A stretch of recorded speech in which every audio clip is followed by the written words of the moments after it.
tell you about Don is that his company, and he's going to introduce himself a little bit. His company specifically focuses on tenant turnover. So he will, he'll hire a bailiff if things get really nasty. He'll go to the RTDRS. And the thing about, let's use the E word. The thing about eviction is that there's a right way to do it and a wrong way to do it.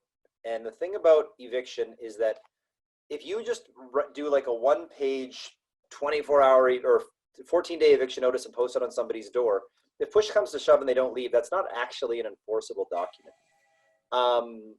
So there's a very intricate way to fill out the right paperwork at the right time, take it to the Residential Tenancy Dispute Resolution Board, file the paperwork correctly, get the judgment for possession of the place, and then actually be able to enforce that tenant turnover. So that's, Edmonton Eviction Services, that is Don's specialty and expertise. So, COVID crisis aside, if you have a tenant that makes you feel uncomfortable for any way whatsoever, and you're wondering if you can get rid of them, how to get rid of them, or if you just want Don to handle the eviction for you, that's what he does. He rolls up his sleeves and he manages that transition. So we're thrilled to have him because, again, it's kind of the part of the process that we don't want to talk about, but we're all wondering about is, okay, for those tenants that we defer rent for that can't pay, won't pay, and now it's 4 months from now, the COVID crisis is cooling down and they still haven't gotten up their arrears and they're not leaving.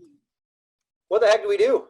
And when, what's the real skinny on what's going on with government regulations in terms of evictions / not being able to do evictions right now? So Don, I've introduced you a little bit, but please feel free to continue the introduction of yourself, because you are the guy some people really want to hear from right now. And we are thrilled to have you come talk about, the side of the tenant relationship that, is a more difficult thing to talk about, but you're a brave guy and you make it happen, which is ending the tenant relationship. So with that, I'm going to hand the floor over to Don and take it away. Thank you very kindly. Yeah, I was once told that I'm kind of like a doctor. You don't want to see you unless you need some help. And I suppose that's true enough. Evictions can be a very positive thing, and they need to be handled and can be handled in a positive manner. And often when we think that we have a bad tenant, we don't. Maybe we just need some correction, and sometimes a trip to the RTDRS and tenant realizing that they could lose the roof over their head makes them toe the line a little better. So one thing I wanted to mention, James's presentation earlier, and talk tonight. You get into this business because you're passionate, absolutely. And when he said that, that's me. I've been passionate about this business for many years. I've owned properties, and I've had property management company and retired from that, and I found enjoying doing this. This is my retirement job. So moving on here, I think, I don't know if everybody can see this. What does EES do? Well, we help landlords take control of cash flow problem, meaning that a tenant is not paying or is causing you money in various ways. So to either remove or retrain the cause of the cash flow problem so that you can move forward. We represent you as the landlord through the court proceedings, which is the only legal way. There's many ways of doing things, but really not many legal ways to evict a tenant with the goal of evicting, or if appropriate, retraining the tenant. And we've done a lot of retraining over the years. I call it retraining, but it's more like turning the light bulb on. We utilize your information, of course, to build an RTDRS hearing filing package, and we follow it through to the goals we established at our first meeting, the first time we talk. And in other words, we reduce your stress and help you move forward. That's what I like to think we do anyway. Why are we qualified? Well, we started, this company started in 2014. I have a background in property management and ownership, as I mentioned before, long-term owner. And we handle, in our little office here is 1.5 of us. I'm the uglier half. We handle about 370 cases a year, give or take, have for a few years now. Why should we evict? I should make this a little bigger so I can read it better. This is getting old, you know. Most common reason we need to evict the tenant is a non-payment of rent. Next is interfering with the rights of the landlord and other tenants. You know, having parties, noise, smoking, pets, locks changed, all kinds of stuff like that bother other people. They may be doing illegal acts or business. I've had lots of bike sales out of garages and apartments and car redoing, I guess, whatever we want to say it, change VIN numbers, whatever, all kinds of illegal acts. Endangering persons on the property. So, you know, I've had a guy take a gun one time and he didn't kill anybody, but he certainly caused a big problem. And I had others that threatened to beat up other people. And we just can't have that when we live close to each other as we do. Significant damages. This is not a damage claim. So this is where somebody comes in and causes some minor or major problems. Perhaps they get high on something, drunk, and they get angry and they punch holes in the wall and all that sort of stuff. Or they're causing problems for the neighbors. I've seen in apartment buildings where, you know, one is threatening the other, and so that's a reason to, you know, straighten out the problem. We have a problem, I need to straighten it out. Not keeping it in a reasonably clean condition. Now, that's usually in with other things. Reasonably clean condition can be part of hoarding. It can be part of many different things, the illegal activity, that sort of stuff. There's a few that people are just dirty, messy, and that's bad for them, certainly. And it's bad for everybody else, because if they're dirty, and if they're, especially if they're hoarding, they create problems with bugs and rodents that like to move in and that sort of thing. And overholding. So that means that on a fixed term lease, their lease is up on a particular day, end of a month, we'll say, and if they won't move, Section 15 says that fixed term tenancy is the tenant is expected to leave. I'm paraphrasing a little there, expected to leave at the end unless prior arrangements are made. And some people just don't understand that. So those are reasons to evict. What did I do here? There we go. Here's a typical thing I've heard a few times. Rambling excuses that make you shake your head and wonder what they're thinking. So the process. Gather the documents required. It doesn't matter if you're doing it or I'm doing it or your brother's, sister's, husband's doing it.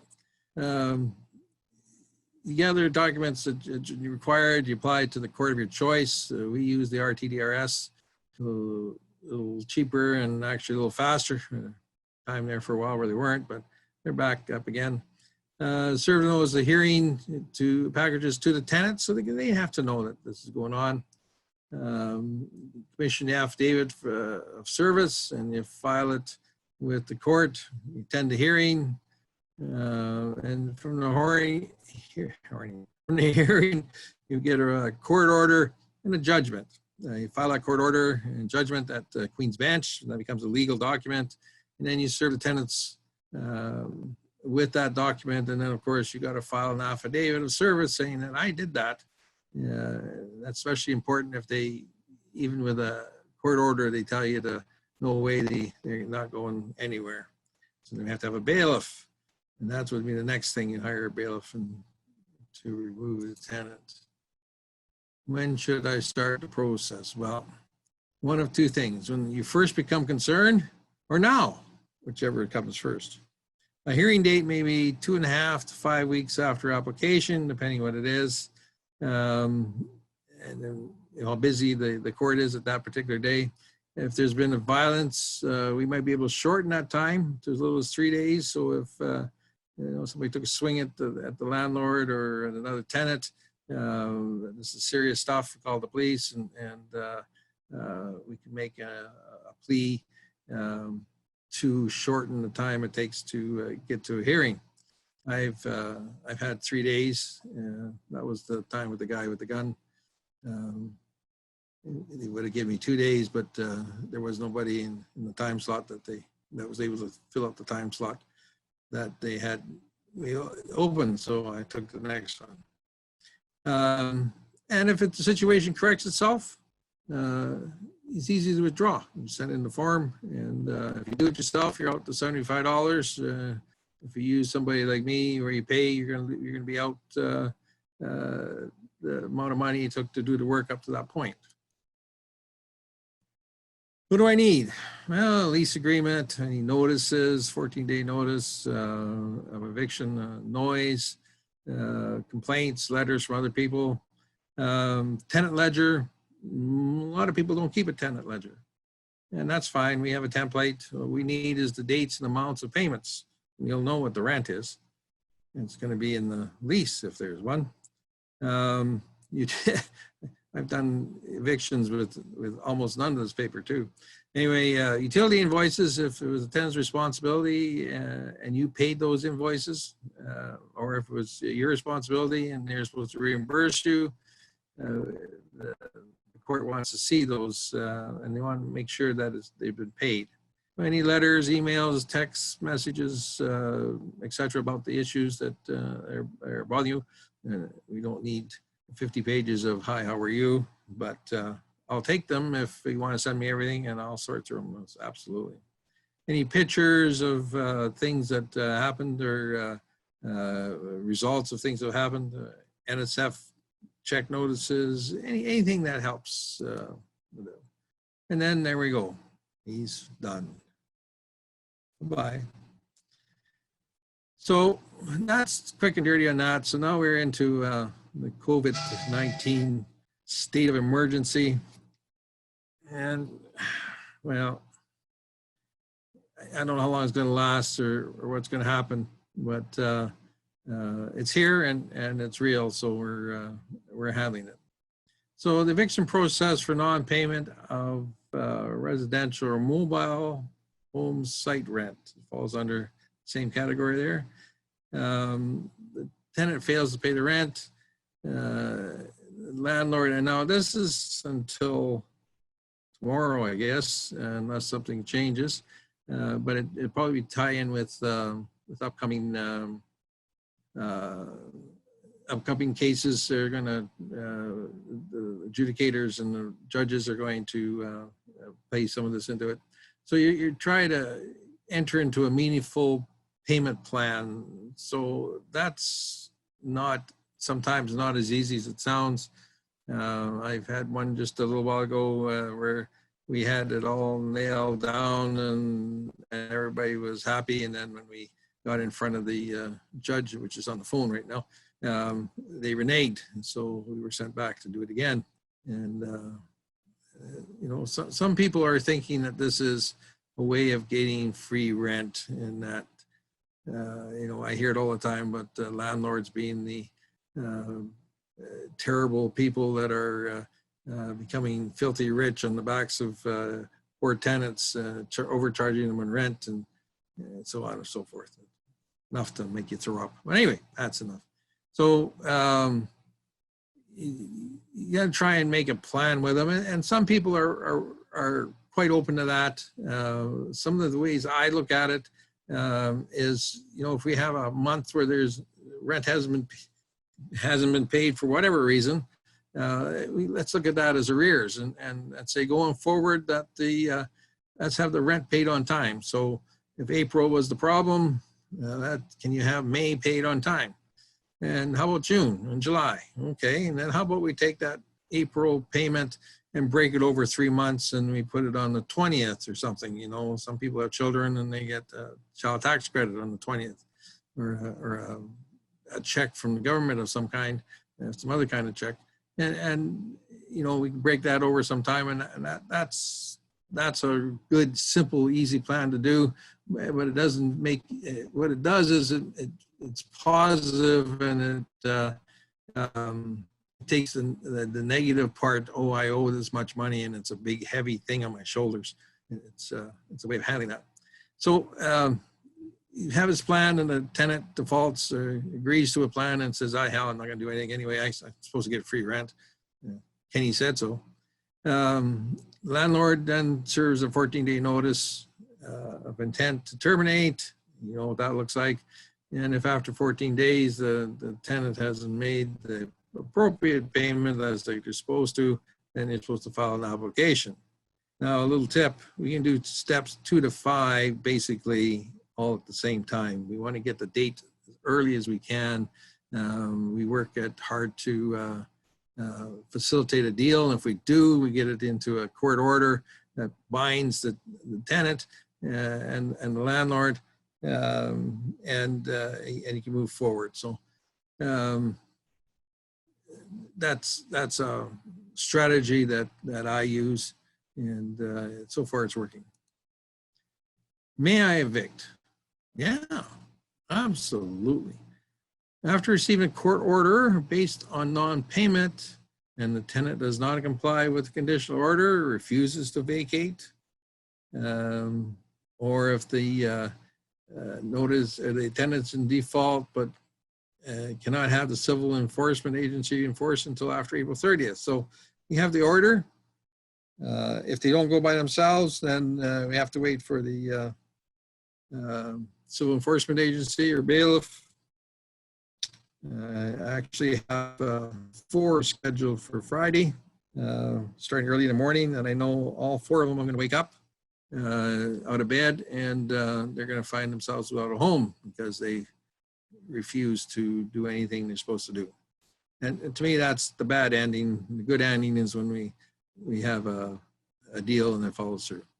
So then the tenant is forcibly evicted from the premises.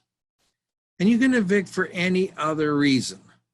So, like illegal trade. That includes even the mechanic fellow who is doing cars out of his garage. You know, he's causing a problem for the neighborhood. His parts and all kinds of things around. You know, that's something you can evict for. Several things put together. He's not keeping clean. He's growing a bunch of marijuana. More than the 8 plants or whatever, and against the rules, because you can have rules saying, oh, don't want marijuana growing in my apartment building or my house, and that's perfectly legal to say I don't want that, so it makes it illegal. So any of those kind of things, you get the order, the civil enforcement agency can move in at the appropriate time and say goodbye. Overholding is another one. In fact, I had 3 this last month, overholding, two overholdings and one where they were doing illegal things. So at any rate, so it can be done. Damage claims. This is a whole different ball of wax. This comes after the tenant's removed and they've made a mess, they've damaged some stuff. And so you want to file for recovery of that cost of repair, cleaning. So the steps to take is you take pictures of the damage in some detail. You don't want 1,000 pictures of one thing, but certainly you want to be able to relate to where it is in the house and how bad it is in comparison to the rest of the room. I mean, I've seen somebody take a close-up picture of a hole, and it seemed like, you know, they must have drove a truck through it, and then when you step back, it was only the size of the end of your little finger. So it's got to be relative. Then all those pictures, then after you take the pictures, you repair, keep track of all the receipts, make some for yourself. If you did some work yourself, you're entitled to be compensated. The court recognizes anywhere from $20 to $35 an hour as an appropriate amount. You might ask for more, or, you know, there's other ways of doing things. And then after it's all done, it's all beautiful and you're ready to rent again, you can take some pictures of the repaired unit utilizing the same angles or as close to as you can for the pictures you took showing the damage. So that you compare the two. And often that's how we like to do it: damage on the left side, repaired on the right, so that the judge can see that, you know, that it was done and how much difference it made. And we add up all the costs, and then we got to deduct the security deposit. And what's left over is a claim. So at this point, you take a hard look at, is it worthwhile? I mean, this is an economic decision, not a emotional one. You know, those rotters, what they did to me, I'm going to go after them. I don't care what it costs. Well, that's just not worthwhile in this business. You got to look at from an economic point of view. If you're going to spend $1,000 and get 500, it's no good. If you're going to spend $1,000 and get 5,000, it's much better. And of course, what's the likelihood of them paying? My personal ones, when I've found myself in that situation, I've always sent the claim to a collection agency after I had got all the paperwork done and got the order. I sent it to the collection agency, and I forget about it, write it off against taxes. And if I get some money later, it's a bonus. It's a real bonus. It's like that $20 you find in that pocket from last fall. Anyway, and that, when you go to apply then too, then we can look at maybe some other additional costs, you know, lost rent for the time it took to repair, cost of advertising, many different things there we can ask for, which can round out a damage claim quite nicely. You always ask for more than what you want, and then hopefully you get what you want. So it's all got to be truthful. Whatever we do, it's got to be truthful. We got to be shining knights and shiny armor, whatever that says. Yeah, this is I had something very similar. It's called wear and tear. Anyway, I've been served by a tenant. What do I do? Well, the first thing you do is read those documents to understand what is being sought. Usually, if a tenant is filing against you, they want an abatement of rent. They don't feel that you gave them the value that for the rent that they were getting. The toilet didn't work, or the sink didn't work, or dishwasher, whatever. Security deposit return, they feel that you deducted too much or deducted things that were normal wear and tear, or whatever their feeling is, or payment for some work done, maybe fulfilling the landlord's duty, or they feel that they made a deal with you, they're going to do something and you're supposed to pay them and you didn't, and so now they want to get some money back. So in any of those cases, you need to put together a countersuit or a counterclaim, especially for the security deposit. You got to prove that you did that legitimately, and that's the time too you can add some of those things you overlooked or found out later. You know, there's a hole in the corner or something you put in front and you didn't see the hole, whatever. And they need to provide evidence to dispute the charges that and keep to the facts, keep it simple, and most likely win out. So there's us. You can phone me. That's my cell phone, my work phone. I accept calls most of the time, except when I'm in the shower, of course. talk to somebody else. Yeah, fax. I don't know if anybody's got faxes anymore, but I still do. I'm an old guy. This is my email. That's a great way of getting hold of me. We live out here in Fort Saskatchewan, beautiful place here, and I got some property out here. That's I like it.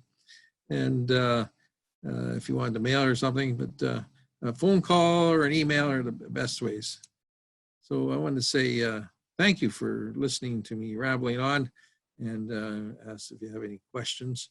And hopefully I covered most everything that you were interested in.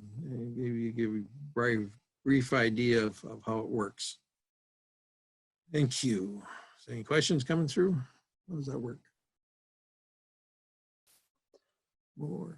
Well, thank you very much, Don. I think we are going to have a lot of questions because, Perfect. well, you've got a very, very interesting topic. So the first question we had is, actually it's, the two questions are fairly similar. So question number one is, can you touch on how to serve papers when a tenant moved out with no forwarding address? I already sent it by RTDRS by registered mail, but there was no forwarding address.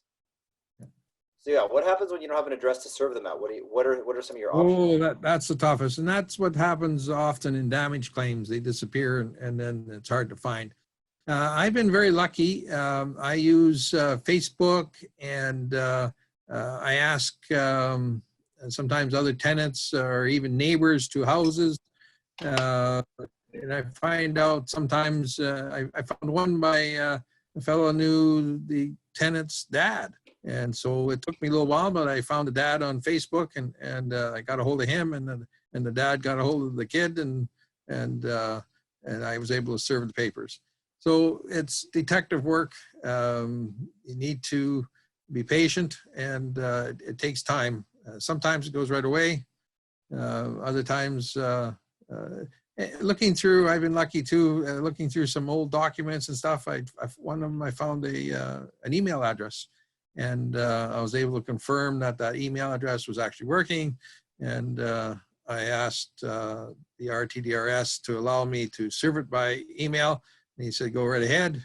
I served it, and we handled the case just fine. But that was 3 months. That was a 3-month ordeal. I thought they were long gone.